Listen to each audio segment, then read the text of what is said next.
This one's from 2 years ago. Before I kind of go into this writing, I do want to say that looking back from my views on the topic then to the views on my topic now, they co-align. So it's always pleasing to see that I wasn't kind of veering off down the wrong route when I wrote it. It's kind of stayed co-aligned. I started off with Matthew 22, verse 37 through 40. And he said to him, "You shall love the Lord your God with all your heart, and with all your soul, and with all your mind. This is the great and foremost commandment.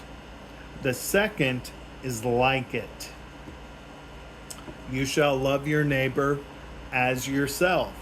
On these two commandments depend the whole law and the prophets." Besides John 3:16, this is my favorite verse. That's one thing that's changed. I've got tons of favorite verses now. It did take a while for the greatest of commandments to really click with me. I had to do a lot of prayer for it to start making sense. Love God with all your heart, mind, and soul. Well, what about my wife and kids? What about my parents and siblings? What about my extended family and friends? I can understand tossing out the love for materialism and pleasures of the flesh. Well, then I realized that none of those people would be here and in my life and loving me without God. So, yes, I most definitely love him with all of my heart, mind, and soul. Now, the second, you should love your neighbor as yourself. That one racked my brain. A lot of it was because I haven't loved myself for the majority of my life.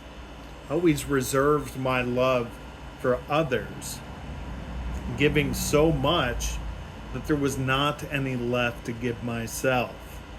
So if I loved my neighbor like myself, it would be bleak to say the least.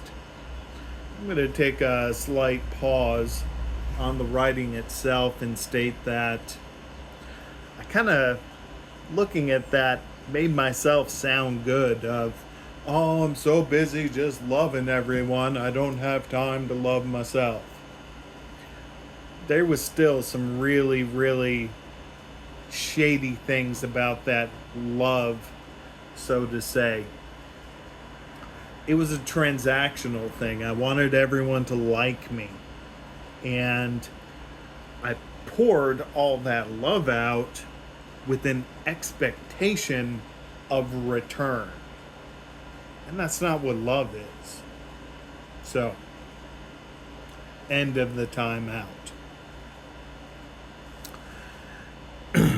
So then I asked myself, how do I love myself now that I'm saved? And the answer was easy. I love myself by praising God, worshiping him, and pleasing him by walking his path. All because I want to, not out of service, even though I gladly would. So to show love to my neighbor the same way I love myself is to show love to God in all that I do. Love without expectations of getting anything in return.